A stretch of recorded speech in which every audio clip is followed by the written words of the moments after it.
시니어 여러분, 반가워요. 오늘 하루도 잘 보냈나요? 오늘도 성경 읽기를 통해 하나님의 지혜와 성령님의 은총이 함께 하셔서 말씀이 깨달아지는 은혜가 있길 바라요. 자, 그럼 오늘 아모스 3장 4장에 대한 해설을 시작하도록 할게요. 자, 어제 1장과 2장을 이어서 오늘은 3장과 4장인데요. 먼저 3장 1절에서 8절을 보면 하나님이 선택하신 백성에게도 심판이 있는 이유와 이 유다 사람인 아모스가 북이스라엘에 대해 하나님의 말씀을 전할 수밖에 없는 이유에 대해서 말씀하고 있어요. 그리고 9절에서 15절에서는 이 3장 2절의 내용이 계속 이어지는 장면으로 하나님은 이방 도시인 이 아스돗과 애굽을 증인으로 세워 사마리아 백성의 죄악을 폭로해주고 있어요. 그리고 이어서 4장 전체의 말씀에 아모스는 이스라엘이 짓는 죄의 심각성을 선포한 후에 그들이 이율 배반적인 태도를 버리고 돌아오기를 바라시며 여러 가지 훈육을 하시는 이 하나님에 대해 말씀하고 있어요. 그런데 이스라엘은 어떻게 했죠? 네, 이스라엘은 결코 돌아오지 않고 있었죠. 자, 그럼 오늘도 우리에게 주시는 이 교훈의 말씀이 무엇인지 우리 한번 같이 살펴보도록 할게요.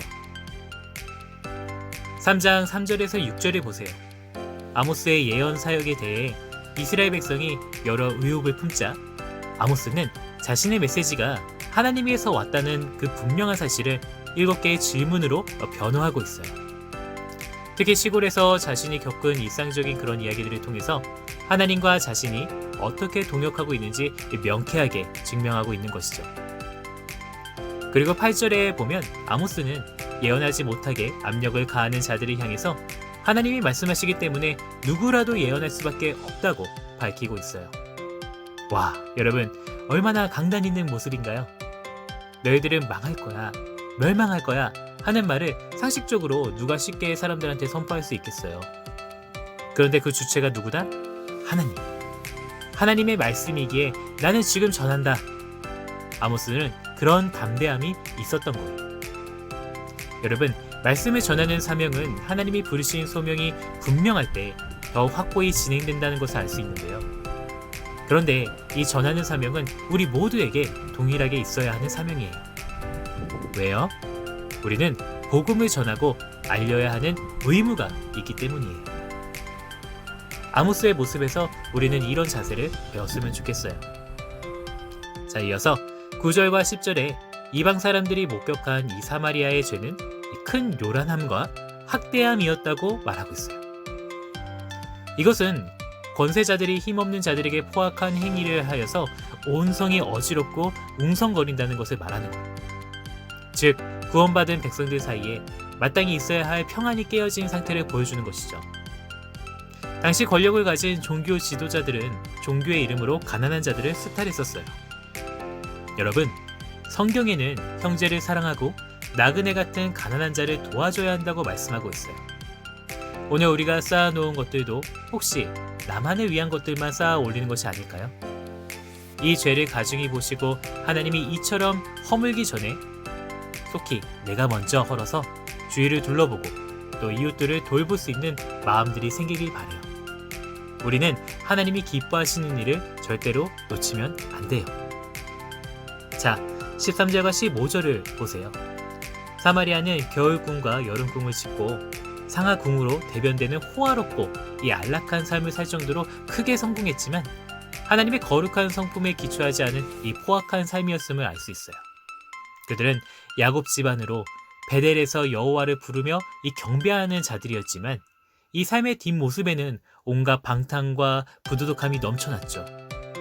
결국 하나님의 진노 앞에서 모든 부여와 영광이 순식간에 사라지게 돼요.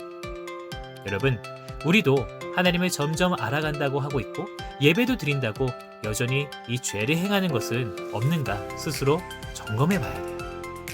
우리가 사마리아인들의 그 전철을 밟지 않기를 바라요. 자, 이제 4장을 볼까요? 자, 1절과 3절까지 가난한 자를 돌보지 않고 또 학대하며 자신의 배를 채우는 이 사회 지도층 인사들의 행위를 그대로 두시지 않고 반드시 그 죄에 대한 보응을 갚아주시는 장면이 나온 다음에 4절과 5절에는 이스라엘이 하나님께 행했던 것들을 보여주고 있어요.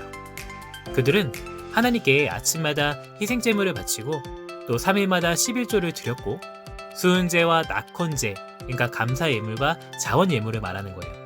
이런 것들을 드렸어요. 그런데 문제는 그들은 하나님께 제사를 드리면서도 여전히 탐욕에 사로잡혀 있었다라는 거예요. 이렇게 사는 것은 더욱 죄를 더하는 것으로 하나님은 그 예배를 받지 않으세요. 하나님은 예배와 함께 예배에 합당한 삶을 요구하시기 때문에 그런 거예요. 우리의 삶을 돌아볼까요? 날마다 하나님이 기뻐하실 만한 거룩함으로 충만한가요? 하나님을 생각하며 묵상할 때마다 이 기쁨을 누리고 있나요? 네. 오늘도 불의가 아닌 의를 추구하며 불공평이 아닌 이 공평을 쫓아가는 저와 여러분이 되기를 바라요. 자, 6절에서 11절을 보면요. 하나님께선 이스라엘이 죄를 깨닫고 하나님께 돌아오도록 하기 위해 이 기근과 가문, 그리고 질병, 전쟁, 여러 가지 재앙으로 이 신호를 보내시고 경고하셨어요. 이 구절은 1인칭 단수 동사가 8번씩이나 나오고 있어요. 그러니까 하나님의 수고로움이 어떠한지를 잘 보여주는 그런 말씀인 거죠. 즉, 자기 자녀에게 벌을 내리시기보다 깨닫게 하시려는 이 하나님의 은총이셨던 거예요. 하지만 그들은 결코 하나님께 돌아가지 않았어요. 여러분, 요즘 우리에게도 갖가지 사건들을 통해 말씀하시며 돌아오라고 하시는데 아직도 내가 반응하지 않고 내 고집을 피우는 것은 없나요? 이 사실에 대해서 한번 생각해보고 점검을 해봐야 될 것 같아요. 자, 마지막으로 12절과 13절을 보면 하나님께서는 이 징계를 통해 자기 백성의 죄를 고쳐보려는 이 수고를 받아들이지 않고 끝내 돌아오지 않는 이 이스라엘을 만나시러 친히 매를 들고 나서시는 장면이 나와요. 이제 이스라엘에게는 창조주로서의 힘과 권위를 가진 분의 이 매가 기다리고 있는 거예요. 여러분, 우리도 지금 돌아오지 않으면 남는 것은 영원히 죽음뿐이에요. 하나님은 이 무지한 자들과 교회는 다니지만 회개한 적 없는 자들을 이 돌이키실 매를 준비하고 계세요. 우리는 하나님을 경외하는 마음으로 철저히 나의 죄, 우리 민족의 죄를 회개하며 하나님의 긍휼을 구해야 해요. 그런 기도로 나아가는 저와 여러분들이 되기를 소망해요. 자, 이렇게 오늘 아모스 3장과 4장을 읽어보았어요. 신우 여러분 수고했고요. 오늘 하루도 잘 마무리하고 내일 평안한 주말을 맞이하길 바라요. 네, 샬롬. 내일 또 봐요.